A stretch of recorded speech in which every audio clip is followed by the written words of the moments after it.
another video of this playlist, Unit 9, Features of Bills of Exchange.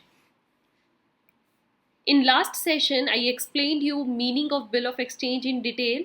I explained you what are the parties. एक situation के साथ मैंने आपको पूरी story frame करके बताई कि बिल ऑफ एक्सचेंज कैसे एक पार्टी के द्वारा बनाया जाता है, दूसरी पार्टी को एक्सेप्टेंस के लिए भेजा जाता है, and then how the payment is made. What are the names of different parties. So I hope it is better now कि आप बिल ऑफ एक्सचेंज को अच्छे से समझ गए हैं. Those who have not watched that session, the link is given on the top. Go and watch my previous this session. Now dear students, again continuing this topic, अब आपको कुछ features समझ में आने चाहिए, कैरेक्टरिस्टिक समझ में आनी चाहिए कि बिल ऑफ एक्सचेंज जो है वो प्रॉमिसरी नोट या चेक से कैसे डिफरेंट है. क्यों बिल ऑफ एक्सचेंज को एक सेपरेट कैटेगरी में रखा गया है और प्रॉमिसरी नोट और चेक जो है इसके साथ मैच नहीं होते. इसके फीचर्स कुछ अलग हैं, इसके मेजर पॉइंट्स कुछ अलग हैं जिनको आज हम इस सेशन में डिस्कस करने वाले हैं. और प्रॉमिसरी नोट पर भी मैं सेशन बना चुकी हूं. जिसको प्रॉमिसरी नोट अच्छे से समझना है, इसका भी लिंक आपको टॉप पर गिवन है, जाइए और इस सेशन को कंप्लीट कीजिए. Now this is our major official address, mail address. यहाँ पर आप हमें अपने क्वेरीज, अपने डाउट्स भेज सकते हैं. You can freely call us on this number if you want anything to ask and any doubts आपके हैं तो आप हम फ्रीली कॉन्टेक्ट कर सकते हैं. And I want to tell that we are getting a lot of support, lot of love from you, and thank you for this.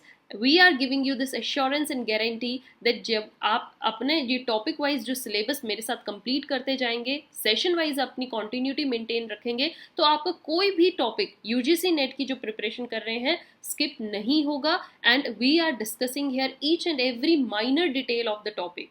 And later on, I am going to provide you this MCQs based question ताकि आपकी preparations और अच्छे से हो जाए. हम daily के एक 50 questions के सेट जो है वो डिस्कस करेंगे, यूनिट वाइज हम वो डिस्कस करेंगे ताकि आपकी फिर से रिवीजन हो जाए. And we have to crack this time this net. This is our target, and that's our channel symbolizes that crack net with us, crack net with Nishman. Discussing these features, the very first is parties should be certain. जब एक bill of exchange बनता है तो उसमें जो parties का नाम होता है, जिस पार्टी ने उसको फ्रेम किया है, जब वो अपने साइन करेगा तो वो एक सर्टेन पार्टी होनी चाहिए, एक श्योरिटी वाली पार्टी हो कि यहाँ यस इस पर्सन ने इसको ड्रॉ करा है तो इसी पर्सन को ये पेमेंट मिलनी थी. जिस पर्सन के लिए इसको ड्रॉ किया गया है, मीन्स जिसको ये एक्सेप्टेंस के लिए दिया जाएगा, उस पर्सन का भी नाम क्लियरली मेंशन होना चाहिए. उसमें कोई एम्बिग्यूटी या ब्लर्डनेस ना हो, क्योंकि अगर बी को एक्सेप्टेंस के लिए भेजा और आपने अगर इसमें नाम सी का लिखा है, then the whole purpose is destroyed. कल आप अगर इसको कोर्ट में वैलिड दिखाएंगे तो कहेंगे आपके तो बिल ऑफ एक्सचेंज में नाम ही डिफरेंट है, नाम ही गलत लिखा हुआ है, इसके बेसिस पर केस फाइल नहीं हो पाएगा. So parties जो हो वो certain हो. Next thing what is to be kept in mind that every bill of exchange must be stamped. Stamp लगी होनी चाहिए, और स्टैंप के लिए जो इसको कंट्रोल करता है वो एक्ट है इंडियन स्टैंप एक्ट 1899. इसके अकॉर्डिंग बोला गया कि जो भी नेगोशिएबल इंस्ट्रूमेंट है, ये मैंने आपको प्रॉमिसरी नोट के टाइम पर भी बताया था जब हम उसके फीचर्स कर रहे थे, कि ये जो डॉक्यूमेंट्स होते हैं इनको प्रॉपरली स्टैंप करना पड़ता है ताकि हम इनको वैलिड प्रूव कर सकें कोर्ट में अगर कल बाय चांस कोई केस अराइज होता है. Next students, it should specifically mention the date and place the payment or the place where it is drawn. उसमें ये क्लियर मेंशन होना चाहिए कि इस डेट को पेमेंट मैंने दी थी इस पर्सन को, और ये भी मेंशन होना चाहिए कि ये किस डेट को ड्रॉ किया गया है. बिल ऑफ एक्सचेंज मैंने इस दिन को ड्रॉ किया है, अब ये साइन हो गए हैं इस पर्सन के, और ये अपनी पेमेंट इतने टाइम बाद कर देगा. तो everything, place, date, payment should be mentioned clearly and with certainty. Next is order to pay. Order to pay का मतलब क्या होता है कि उसमें ये क्लियर लिखा होना चाहिए कि आपने जो पेमेंट करी है वो आपने दूसरे पर्सन को दी है, और दूसरे पर्सन को अब आप ऑर्डर कर रहे हो. Order is not just a command. आप दूसरे पर्सन को कमांड नहीं दे रहे हो, इट्स अ डायरेक्शन कि आप दूसरे पर्सन को एक इंफॉर्मेशन दे रहे हो, उसको इन्फॉर्म कर रहे हो टाइम से पहले कि इतना पेमेंट आपने मेरे से लिया था, और मैं आपको ऑर्डर के थ्रू ये बता रहा हूँ कि इतने टाइम बाद आप मुझे मेरी पेमेंट कर देना with interest. So it's a request और a direction to other person to pay certain amount after some time. Then the time of payment जो होना चाहिए, it must be indicated in the bill with certainty. Time of payment भी पता हो। ये ना हो आप कोर्ट में कल केस फाइल कर रहे हो और आपने टाइम लिख ही नहीं रखा है, तो कोर्ट में कहेगा, जज तो ये कहेगा आपने कितने टाइम बाद पेमेंट मांगी, आपने दूसरे पर्सन को कोई लिमिट तो दी ही नहीं।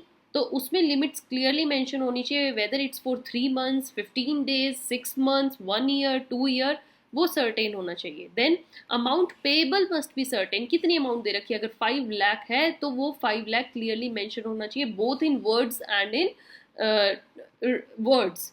ओके, वर्ड्स में एंड नंबर्स में वो अच्छे से लिखा हो, जितनी जीरोज हो वो क्लियरली दिख रही हो, 5 लाख में कोई ब्लडनेस ना हो। Then consideration of bill of exchange should be paid only by way of money only।